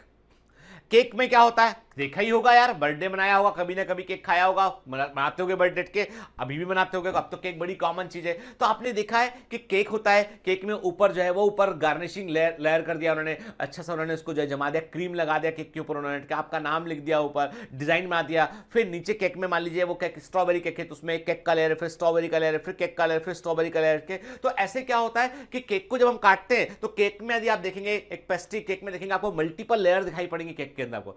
बिल्कुल वैसे जो है सॉइल को भी यदि हम एक पीस काट के केक के, जैसे स्लाइस ऑफ केक को निकाला, केक को आपने ऐसे काटा, वर्टिकली काटा आपने, स्लाइस को निकाल कर देखा आपने, केक में आपको कई सारी लेयर दिखाई पड़ी। ऐसे ही आप मिट्टी को भी यदि वर्टिकली काट के देखेंगे, वर्टिकल सेक्शन करके उसको देखेंगे आप, तो आपको दिखाई पड़ेगा उसमें आपको कई सारी लेयर्स दिखाई पड़ेंगी, और उन्हें उसे हम बोलेंगे सॉइल प्रोफाइल बोलेंगे। The vertical layers structure of soil is called the soil profile. के हिंदी में इसको बोलते हैं मृदा परिच्छेदिका। तो भैया इंग्लिश वर्ड याद कर लेना हटके, मैं आपको आपकी सुविधा के लिए हिंदी वर्ड बोल देता हूं, पर इंग्लिश वर्ड याद रखिएगा हटके। हिंदी में बोलते हैं मृदा परिच्छेदिका हटके, soil profile. Soil profile develops due to weathering process के, सॉइल प्रोफाइल जो है वो अब विदरिंग प्रोसेस का होता है चट्टानों का टूटना के, और इसके अलावा जो है उसमें ऑर्गेनिक मैटर इकट्ठा होगा, उसमें मिनरल्स उसके अंदर आएंगे, इससे सॉइल क्या जाएगी, वो कंप्लीट सॉइल बन चुका होगा के। किसी भी सॉइल प्रोफाइल में आपको 4 जोन देखने मिलते हैं, वेरी वेरी IMP के। सॉइल प्रोफाइल में आपको 4 मुख्य जोन देखने मिलेंगे, 4 मेन होराइजन आपको देखने मिलेंगे। सॉइल प्रोफाइल में हर एक लेयर जो होती है उसको हम एक होराइजन कहते हैं। ओ होराइजन ऑर्गेनिक लेयर होती है, सबसे ऊपर की लेयर को बोलेंगे हम ओ होराइजन बोलेंगे हम, सबसे ऊपर की लेयर के, ठीक है। इसमें आपको डेड ऑर्गेनिक रेसिड्यू देखने मिलेंगे। फिर ए होराइजन, ओ के भी नीचे होगी ए लेयर, ओ के नीचे ए लेयर होगी के, यहां पर अपर मोस्ट मिनरल लेयर होगी, यहां पर आपको जो है ह्यूमस डिकम्पोज होता है। ह्यूमस का जो बेटा देखो क्या होता है, जो ऑर्गेनिक मैटर, जो कार्बनिक पदार्थ, अब ये ऑर्गेनिक मैटर आता कहां से, सूखी हुई पत्तियां, सूखी हुई टहनियां, मरे हुए एनिमल्स, मरे हुए प्लांट्स के, वो सब के सब जो है वो ऑर्गेनिक मैटर को आते हैं। और जो फ्रेश ऑर्गेनिक मैटर होता है उसको हम लिटर बोलते हैं। क्या होता है, हम लिटर कहते हैं। हम लिटर जो होता है वो फ्रेश ऑर्गेनिक मैटर होता है। धीमे धीमे ये लिटर डिकम्पोज होता है और फंजाई और बैक्टीरिया को डिकम्पोज करते हैं, और इस लिटर के डिकम्पोज होने पर ऑर्गेनिक मटेरियल जो बनता है, जो amorphous protein rich organic material बनता है, उसको हम ह्यूमस कहते हैं। ह्यूमस में बेटर एयर होती है, वाटर होल्डिंग कैपेसिटी बेटर होती है इसमें, और ये एक अच्छा न्यूट्रिएंट सोर्स होता है। जब ह्यूमस कंप्लीटली डिकम्पोज होएगा,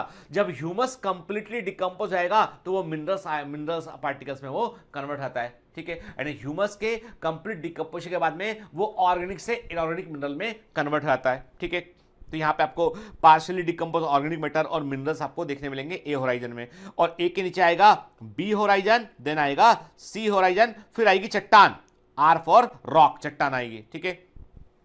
बी होराइजन को सब सॉइल कहते हैं। सी होराइजन जो होता है, यहां पे आपको चट्टान के बड़े बड़े कण टुकड़े देखने मिलेंगे आपको यहाँ पे, जो रॉकी हिस्से रॉक के ऊपर प्रेजेंट रहेंगे, ठीक है। तो इसका मतलब ये कि एक नॉर्मल सॉइल प्रोफाइल में आपको क्या देखने मिलेगा, सबसे पहले ओ लेयर देखने मिलेगी जो और फ्रेश ऑर्गेनिक मैटर होगा। ए लेयर में आपको डिकम्पोज ह्यूमस देखने मिलेगा आपको। बी लेयर को सब सॉइल बोलते हैं हम। सी लेयर जो होता है उसमें चट्टान, बड़े बड़े चट्टान के कण देखने मिलेंगे आपको, और उसके ऊपर, और ये पूरा का पूरा सी, बी, ए और ओ लेयर जो है एक चट्टान के ऊपर होगा, और उस चट्टान को हम आर जोन बोलेंगे, आर होराइजन बोलेंगे उसको हम, ठीक है। देखिए ध्यान से, है ना, स्क्रीनशॉट लेना बेटा, याद रखना है इसका, ठीक है। आर होराइजन रॉकी सरफेस चट्टान है, ठीक है। C horizon partially weathered rock के, आंशिक रूप से टूटी हुई चट्टानों के टुकड़े हैं के, और बी होराइजन में आपको आयरन, एल्यूमिनियम और दूसरे मेटल के आपके ऑक्साइड्स देखने मिलेंगे। ए होराइजन ह्यूमस रिच होता है, इसमें 2 जोन होते हैं, A1 and A2। A1 zone में मोर ऑर्गेनिक कंपोनेंट होगा, लेस इनऑर्गेनिक कंपोनेंट होगा, और A2 जोन में मोर इनऑर्गेनिक कंपोनेंट होगा, लेस ऑर्गेनिक कंपोनेंट होगा। कारण यह है कि A1 जोन में डिकम्पोजिशन चल रहा है और A2 जोन में ऑलमोस्ट डिकम्पोजिशन पूरा हो चुका होता है, और उसके सबसे ऊपर होगा अपर मोस्ट सॉइल होगी, वो ओ होराइजन होगा, ठीक है। देखिए, है ना, बिल्कुल देखिए आप ध्यान से ना, कि आपको 4 होराइजन कैसे दिखाई पड़ते हैं। ओ आप देख रहे हैं प्लांट, सबसे ऊपर आपको प्लांट दिखाई पड़ रहा है, फिर आप ओ होराइजन देख रहे हो बेटा, फिर ए देख रहे हो, फिर बी देख रहे हो। आप मिट्टी में कभी कभी मिट्टी खोदना, आप देखना कि आपको पहले ब्लैक मिट्टी मिलेगा, फिर आपको एकदम काला मिट्टी मिलेगा, फिर उसके बाद आपको हल्के हल्के रंग का मिट्टी मिलेगा, फिर आपको ब्राउनिश दिखाई पड़ेगा, और लास्ट में चट्टान के छोटे छोटे टुकड़े, आपको छोटे छोटे पत्थर दिखाई पड़ेंगे नीचे, ठीक है। क्लियर, समझ में आया सॉइल प्रोफाइल, ठीक। अब जो टेम्परेट और ट्रॉपिकल फॉरेस्ट की सॉइल में बेटा फर्क होता है। In temperate forest soil the top horizon is a rich mixture of humus and inorganic soil component. याद रखिएगा, टेम्परेट फॉरेस्ट की सॉइल प्रोफाइल में आपको ह्यूमस अधिक देखने मिलेगा क्योंकि वहां पर रेनफॉल अधिक नहीं होता, मॉडरेट है। टेम्परेट फॉरेस्ट में मॉडरेट या मीडियम रेनफॉल होता है, बरसात होती है लेकिन मीडियम होती है। जबकि ट्रॉपिकल फॉरेस्ट में रोज पानी गिरता है, तो क्या होता है कि जो बहता हुआ पानी होता है ना, वो ऊपर की ह्यूमस को हटा देता है। इसलिए आपको ट्रॉपिकल फॉरेस्ट में ऊपर वाली ह्यूमस लेयर पतली देखने मिलेगी आपको। यहां पे आपको dense clay subsoil, heavy rainfall और हाई टेम्परेचर के कारण आपको न्यूट्रिएंट पुअर और सैलो सॉइल देखने मिलेगी। क्योंकि पानी लगातार बहा रहा होता है इसको, मिट्टी को, इसलिए आपको ट्रॉपिकल रेन फॉरेस्ट में कम न्यूट्रिएंट वाली आपको हल्की मिट्टी देखने मिलेगी, आपको कम गहरी मिट्टी देखने मिलेगी। जबकि आपको टेम्परेट फॉरेस्ट में आपको जो है वो प्रॉपर रिच मिक्सचर ह्यूमस का आपको देखने मिलेगा। This is the question, already AIPMT बेटा ये आ चुका है और इंपॉर्टेंट है, ये याद रखिएगा। ठीक है, क्लियर।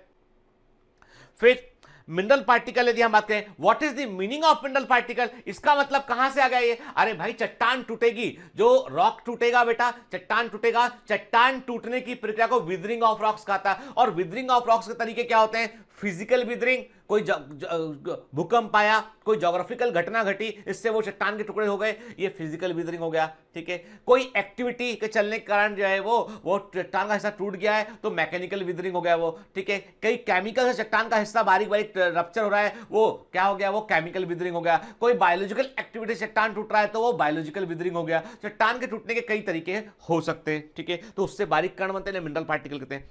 सबसे बड़े साइज के कण होते हैं कोर्स ग्रेवल के, ये 5 mm से बड़े साइज के होते हैं। सबसे छोटे कण होते हैं क्ले, ये 0.002 mm से छोटे होते हैं। के सिल्ट के कण क्ले से बड़े होते हैं, सिल्ट से बड़े कण फाइन सैंड बारीक रेत के होते हैं, उससे बड़े कण कोर्स सैंड मोटी रेत के होते हैं, उससे बड़े कण जो है वो फाइन ग्रेवल कहलाते हैं, और सबसे बड़े कण होते हैं वो कोर्स ग्रेवल कहलाते हैं। के तो smallest soil particle is the clay particle के and largest is the coarse gravel.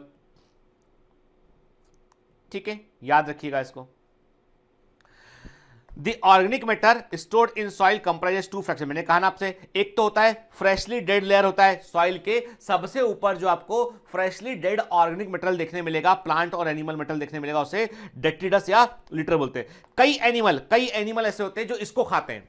There are some insect, कुछ इंसेक्ट ऐसे होते हैं, जैसे हम बात करें कुछ ऐसे, आप फॉर एग्जांपल आप बात करो अर्थवर्म की बात करो, वो तो एनिलिडा है, वो भी ये खाता है। तो देयर आर फ्यू इंसेक्ट्स के कुछ ऐसे ऑर्गेनिज्म एनिमल होते हैं जो डेट्रिटस या litre fresh dead organic material खाते हैं, उनको हम डेट्रीबोर्स बोलते हैं। उनको हम क्या बोलते हैं? हम डेट्रीबोर्स कहते हैं। ठीक है, देखो बेटा, एक तो हर्बीवोर होते हैं जो ग्रीन प्लांट को खाते हैं, हर्बीवोर बोलते हैं, शाकाहारी बोलते हैं, उन्हें खाने वाले को कॉर्निवोर बोलते हैं, उन्हें खाने वाले को टॉप कॉर्निवोर बोलते हैं। याद आया? ठीक है, ऐसे ही बेटा एक फूड चेन ये भी होती है, एक फूड चेन ये भी होती है कि डेड मैटर, मरा हुआ पदार्थ के, जिसे हम क्या बोलते हैं? डेड मैटर को क्या बोलते हैं? हम बोलते हैं डेट्रिटस बोलते हैं। ठीक है, इसे खाने वाला होता है एक एनिमल, से हम बोलते हैं डेट्रीबोर कहते हैं, डेट्रीबोर कहते हैं। और इनके मरने के बाद ये डिकम्पोज आएंगे। तो मतलब ये कि सबसे छोटी फूड चेन होती है डेट्रिटस फूड चेन,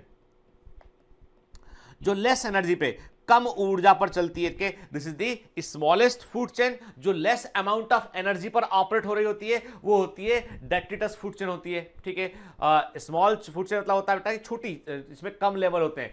तो हमने क्या कहा कि डेट्रिटस या लिटर क्या होता है? वो फ्रेशली डेड और पार्शियली डिकम्पोज प्लांट और एनिमल मटेरियल होते हैं। और जब ये कंप्लीटली डिकम्पोज होने की पोजीशन में आते हैं, ये इनमें डिकम्पोजिशन चल रहा होता है, उस समय ये कोलाइडल, एमॉर्फस और डार्क कलर के सब्सटेंस में कन्वर्ट होते हैं। इसको हम क्या बोलते हैं? हम ह्यूमस कहते हैं। तो ह्यूमस क्या होता है? एमॉर्फस होता है, डार्क कलर सब्सटेंस होता है और कोलाइडल होता है, और इसकी इसलिए वाटर होल्डिंग कैपेसिटी बेटर होती है, इसमें बेटर एरेशन होता है। तो ह्यूमस को प्लांट की ग्रोथ के लिए सबसे अच्छा माना जाता है। ठीक है, देखिए आप ना, अब सॉइल प्रोफाइल होते हैं।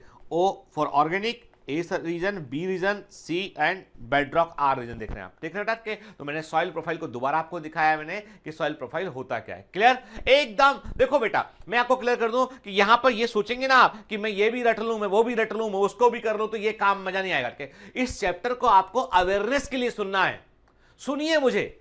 ध्यान से सुनिए मुझको, मैं बता के रहा हूं आपको उठ के, और अपने नेचर से कि अच्छा मिट्टी ऐसी होती है, ये कनेक्ट करने की कोशिश कीजिए। भूल जाइए कि आप एग्जाम के लिए पढ़ रहे हैं, क्योंकि जो आप पढ़ रहे हैं वो एग्जाम में वैसा का वैसा आएगा। मैं 100% एनसीईआरटी कवर कर रहा हूं, beyond between the lines of NCERT, beyond भी एनसीईआरटी के कवर कर रहे हैं, ताकि एग्जाम में कोई भी क्वेश्चन छूटे ना हमसे। लेकिन बेटा आपको इस चैप्टर को रटनी वाइज समझना होगा इसको, और समझेंगे एक बार ना आप तो आपको फॉरएवर याद रहेगा, कभी भूलेंगे नहीं इसको, ठीक है। देखिए ये आप देख रहे हैं ह्यूमस, देखिए है ना, और आप देख सकते हैं आपको मिल जाएगा आपको बगीचे में कहीं पे भी आपको इस तरह का ऑर्गेनिक मिट्टी, है ना, ठीक है। इस तरह का ऑर्गेनिक एरिया, मिट्टी का ऊपरी लेयर ये होता है, ठीक है ना। चलिए, apart from dead organic matter, soil harbors very large number of organisms। मिट्टी में कई सारे अर्थवर्म होता है, कई सारे एनलिडा रहते हैं उसके अंदर, कई सारे इंसेक्ट्स के अंदर रहते हैं, ठीक है, जिनको हम क्या बोलते हैं, डेट्रिटस फीडर कहते हैं। याद है ना, डेट्रीवोर, टर्माइट दीमक हुआ, अर्थवर्म हुआ, कारपेंटर चींटियां हुई, ठीक है, क्रैप्स हुए कुछ छोटे छोटे, फिर बैक्टीरिया हुए, कुछ फंजाई हुए के, और ये मिट्टी के डिकम्पोजिशन में और इनके इन मेटल को तोड़ने में बड़ा रोल प्ले करते हैं। याद है आपको, पता होना चाहिए कि क्या होता है कि जो सॉइल के अंदर जो जो जो जीवन चल रहा है ना, वो कैसे चल रहा है, वो चल रहा है डेट्रिटस, जो ड्राई मैटर, जो डेड मैटर है, इस पे ग्रो कर रहे हैं। डेट्रीबोर्स, ये इस मैटर से फूड ले रहे हैं और इसको छोटे छोटे टुकड़ों में कन्वर्ट कर रहे हैं, और इसके ऊपर ग्रो कर रहे हैं फिर डिकम्पोजर, ठीक है, ऐसे होते हैं, ठीक है, ठीक है। फिर देखिए आप ना, मिट्टी में होता क्या है, सबसे पहले डिग्रेडेशन के, यानी जो भी आपका डेड मटेरियल होता है, वो डेड मटेरियल, ऑर्गेनिक मटेरियल जो होता है, जो फ्रेशली लिटर होता है, जो डेड एनिमल और प्लांट पार्ट होते हैं, वो छोटे छोटे टुकड़ों में टूट जाते हैं, और इसमें फंजाई भी बड़ा इंपॉर्टेंट रोल प्ले करती है, इसे डिग्रेडेशन कहते हैं। डेट्रीबोर्स रोल प्ले करते हैं इसमें, इसको डिग्रेडेशन कहते हैं। इसके बाद उसका ह्यूमस में कन्वर्सन होता है, और ह्यूमस के बनने को हम ह्यूमिफिकेशन कहते हैं। जब ह्यूमस कंप्लीटली बन चुका होता है और उसके ऊपर बैक्टीरिया और फंजाई ग्रो करते हैं और उसको कंप्लीटली डाइजेस्ट कर लेंगे और उसके पूरे ऑर्गेनिक मैटर को डाइजेस्ट कर लेंगे, देन क्या बचेगा, मिनरल्स बचेंगे, इसको हम बोलते हैं मिनरल बनेगा, इसको हम बोलेंगे मिनरलाइजेशन बोलेंगे, ठीक है। तो मतलब फाइनली जो है ये होता है रिसाइकलिंग ऑफ मैटर होता है। तो बेसिकली क्या देख रहे हैं आप कि आपने जो डेड ऑर्गेनिक मेटल थे उसको डिग्रेड किया, फिर उससे ह्यूमस बनाया, देन उससे मिनरल बना, और ये सॉइल के अंदर होने वाली ऑर्गेनिक मैटर, सॉइल के अंदर ये ऑर्गेनिक मैटर फॉर्मेशन की प्रोसेस होती है पूरी। Humus is a good source of rich in nitrogen, phosphorus and potassium. के याद रखिए कि पौधों की वृद्धि के लिए, पौधों की ग्रोथ के लिए सबसे अच्छा जो तीन एलिमेंट चाहिए होते हैं, वो होते हैं नाइट्रोजन, फास्फोरस एंड पोटेशियम।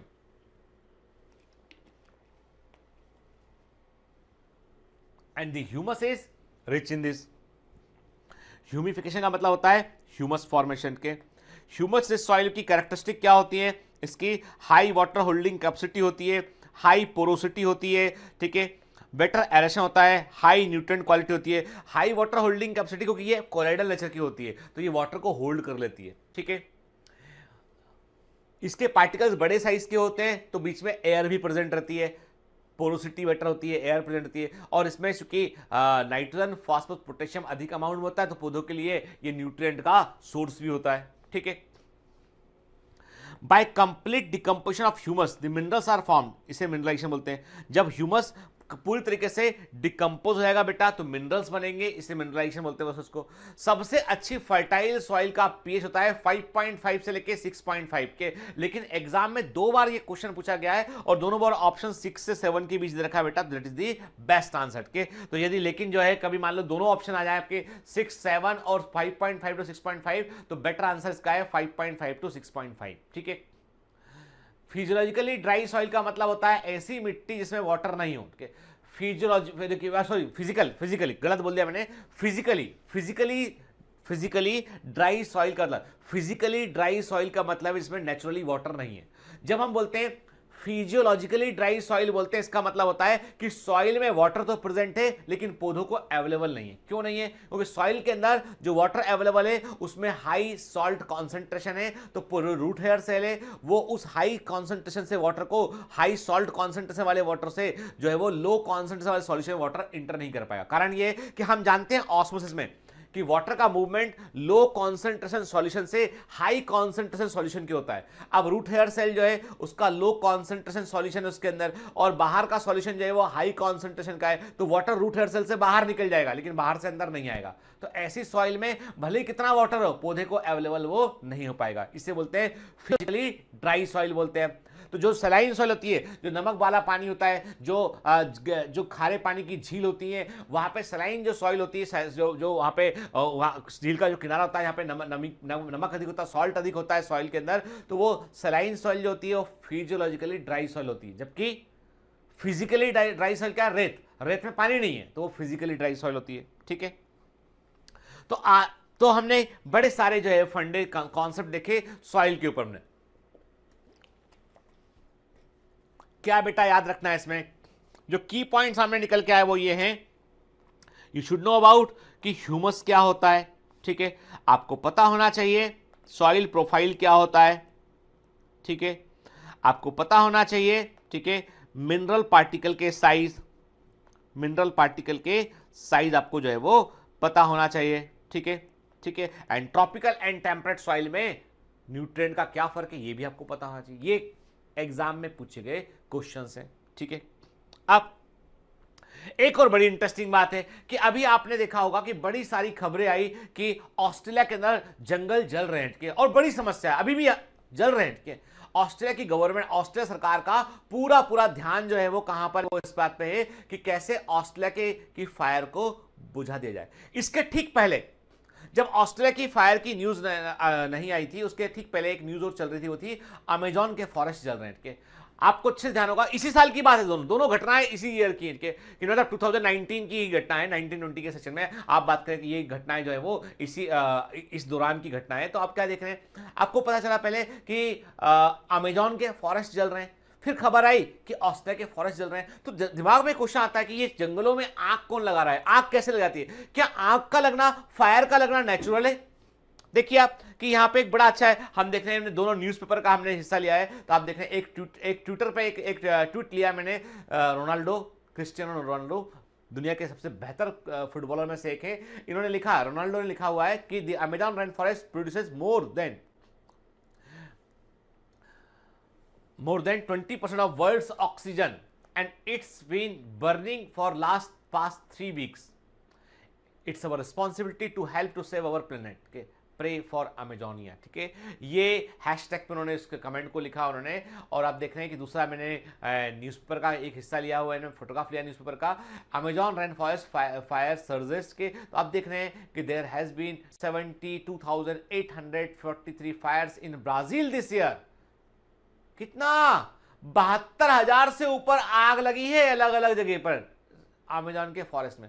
क्या कोई आदमी की साजिश ऐसी हो सकती है? अरे कोई आदमी के बस की बात नहीं है 72,000 जगह पर पहुंच जाए आदमी आग लगाने के लिए, उसके बस की बात नहीं है। कैसे लगी, क्यों लगी? जो रेड कलर के आपको हिस्से दिखाई पड़ रहे हैं ब्राजील में, वो सारे वो हिस्से हैं जहां पर आग लगी हुई है।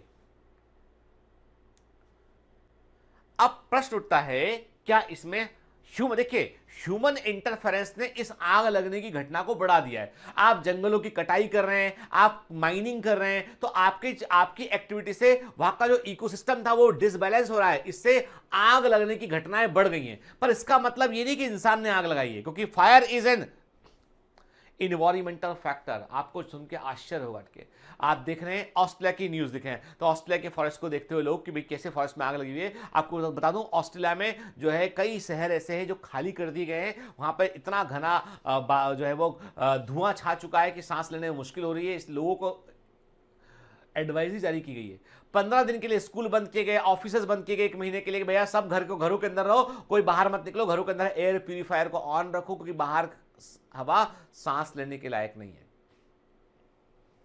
तो आप देख रहे हैं ये खबर कि देखिए, since September at least 77 million acres of Australia have burned in one of the countries worst fire season on record. ठीक है, आप सोचिए कि ये जो आग लगने की घटनाएं हैं ये क्यों हो रही हैं। तो मैं क्लियर कर दूं आपको कि fire is N environmental factor. जो आग लगना है वो प्रकृति के अनुसार होता है। आपको सुन के बड़ा आश्चर्य हुआ कि ये कैसे बात है। आग जो है ना, आग की खोज नहीं की आपने, इंसान ने आग का इस्तेमाल करना सीखा। It is not the discovery of fire कि आपने आग खोज निकाला, नहीं, वो था नेचर में ऑलरेडी, पहले भी था। आज के हजारों लाखों वर्ष पहले भी जंगलों में आग लगती थी। फायर जो है एक इन्वायरमेंटल फैक्टर है। यह बात जरूर है कि हमारी एक्टिविटी से ये घटनाएं बढ़ गई हैं। Fire has marked effect on the physical environment के। अब फायर का इफेक्ट क्या है? तो एक्चुअली से फायर क्या है? फायर एक तरीके से मास डिस्ट्रक्शन की घटना। जैसे आप सुनते हैं ना कि प्रकृति में लोग कहते हैं कि प्रलय आता है। एक वक्त होता है जब वक्त पे धरती जो है वो उसका क्लाइमेट चेंज होगा, वेदर चेंज करेगा और जो बाढ़ आएगी, पहाड़ टूटने लगेंगे और ऑलमोस्ट बड़ा सारा जीवन खत्म हो जाएगा। रिसाइकलिंग होती है लाइफ की।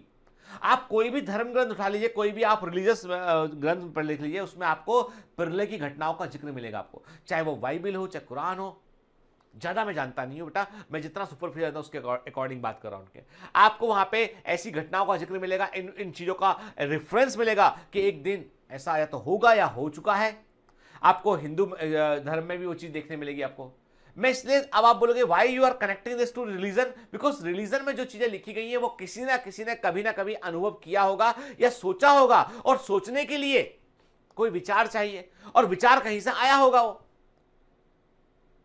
और विज्ञान कहता है कि प्रकृति में ऐसे परिवर्तन होते चले गए। तो जब फॉरेस्ट, बड़ा सारा जंगल लग चुका होता है तो बड़ा सारा इनऑर्गेनिक मटेरियल ऑर्गेनिक में कन्वर्ट हो गया है। रिसाइकलिंग की जो नेचुरल प्रोसेस है वो स्लो होती है। सुनिए बात, ये प्रकृति कैसे खेलती है, सब प्रकृति के खेल हैं।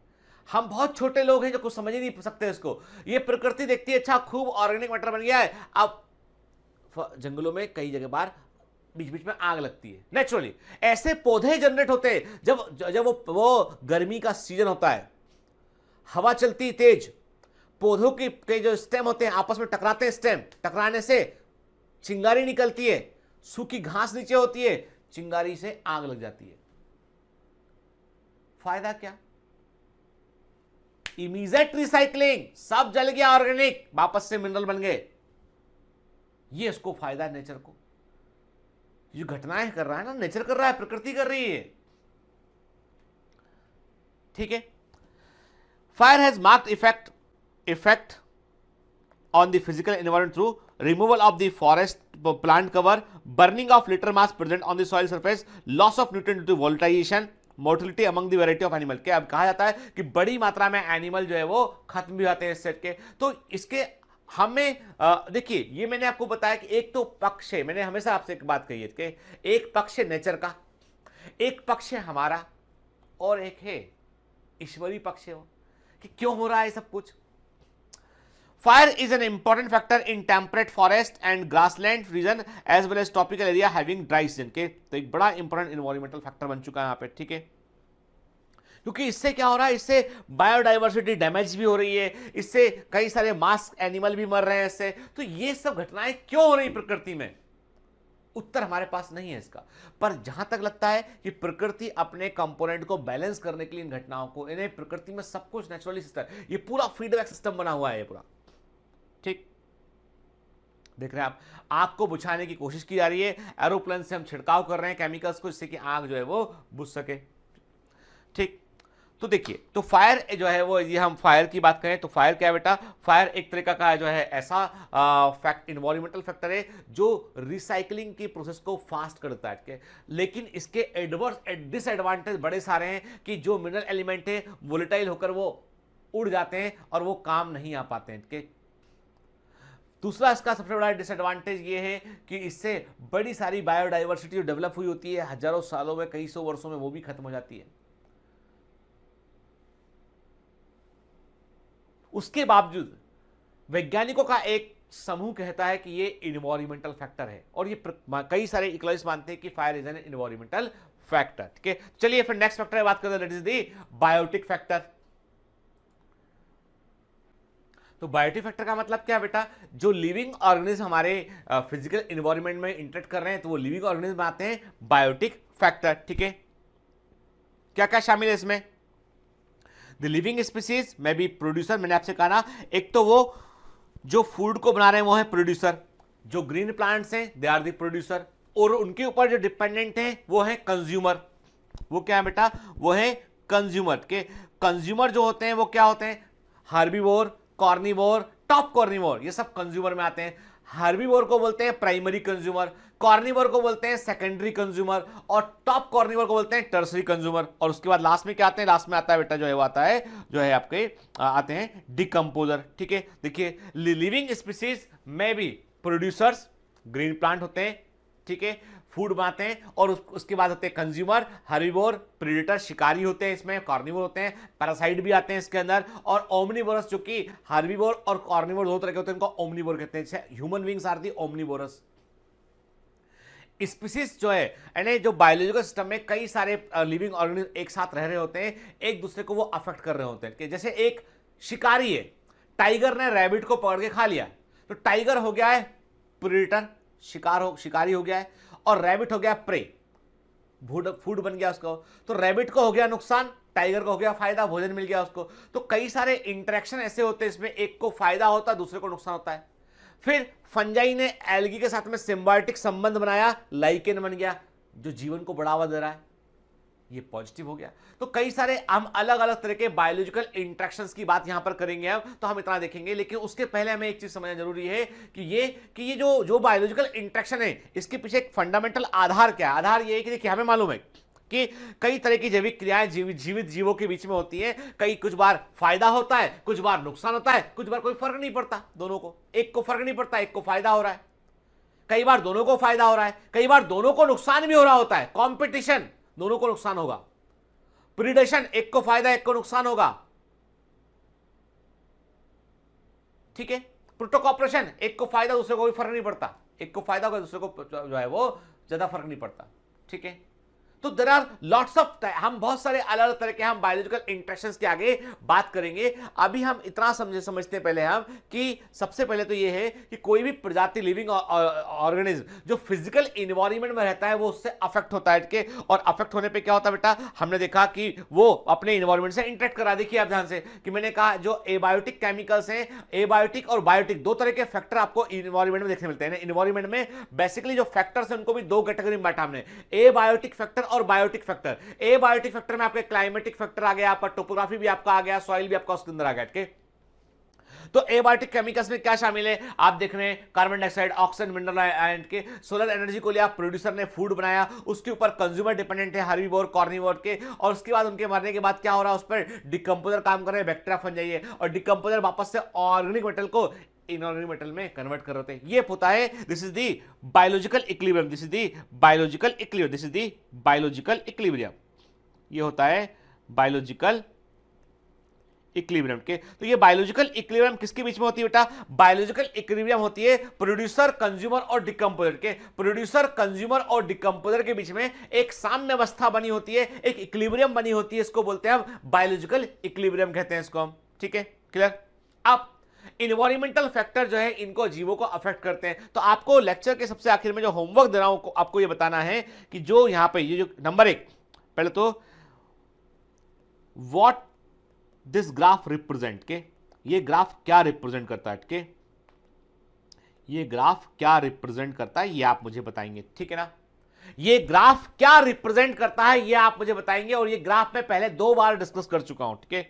फिर आप बताएंगे कि ये level A, level A, level B, level B, level C, ये किस तरह की रेंज को शो करते हैं, और यहां पे जीवों की पॉपुलेशन किस तरह की होगी। लेवल ए कौन सा जोन है और यहां पे जीवों की पॉपुलेशन किस तरह की होगी। लेवल बी कौन सा जोन है, यहां पे जीवों की संख्या कितनी होगी, और लेवल सी कौन सा जोन है, यहां पे जीवों की संख्या क्या होगी, ये आप मुझे बताएंगे। ग्राफ को पहचानिए, बताइए ये ग्राफ क्या रिप्रेजेंट करता है, और ए, बी और सी के बारे में बताइए, ये ए, बी, सी कौन से जोन है, और यहां पे कोई जीवित जीव की पॉपुलेशन किस प्रकार से रहेगी, ये आपको बताना है, ठीक है। और फिर आगे की क्लास में कंटिन्यू करेंगे हम, ठीक है। तो लेक्चर के लास्ट में आपको मैंने एक होमवर्क दिया है और इसका उत्तर मुझे चाहिए, समझ गए ना। चलिए तो बेटा पढ़ते रहिए, जमकर मेहनत करते रहिए, और इकोलॉजी को ध्यान से पढ़िए, मजे के साथ पढ़िए, इसको समझते हुए पढ़िए कि हम क्या नेचर को जानने की कोशिश कर रहे हैं। बोर रट रहे हैं, याद रहे नहीं, ये मत सोचो बेटा, है ना। आप यदि मेरे साथ में मुझसे पढ़ रहे हैं ना, तो आपको ये सोच के चलना कि पढ़ने का मजा आना चाहिए। You should wait for the next lecture, you should enjoy the learning, इसको बर्डन मत बनाइए। तो पढ़ते रहिए, मेहनत करते रहिए, कब तक मेहनत करते रहिए, जब तक जीत ना जाए। All the best.